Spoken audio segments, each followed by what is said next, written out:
lang ni perfect. Pangit ng wiggle. Nabubuli, no? Partida pa yan, maliit yung parang. Bakit kasi yung gatas ko? Sige mo. Tingnan mo naman yung foamy ko.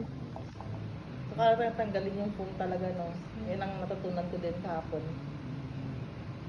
Kailangan tanggalin yung foam. Hindi pwedeng basa pa na ano yun.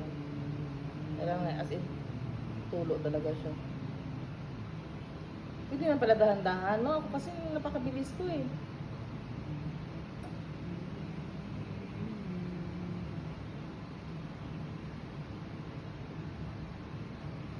Kada lang ang ginaling. Grabe naman na ito, guys.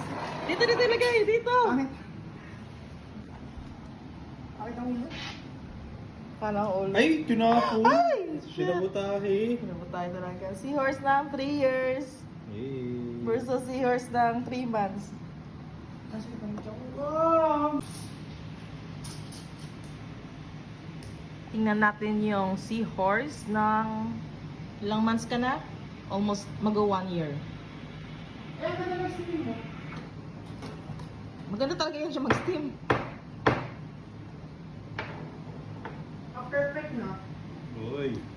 Perfect na. Huwag kang kabahan, my friend. Lola. Seahorse ng 1 year versus seahorse ng 3 years.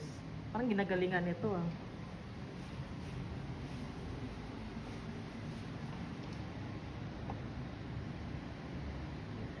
Eh? Pangit tuloy. Chinese ka kasi. Yeah. Ang cute naman ng seahorse.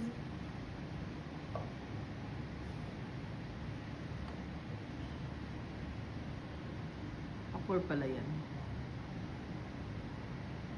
Sam! Ano naman dito sa ulo dyan? Pangit. Ang cute. How much for the coffee? Walang Magkano yan? Wala ding bata eh.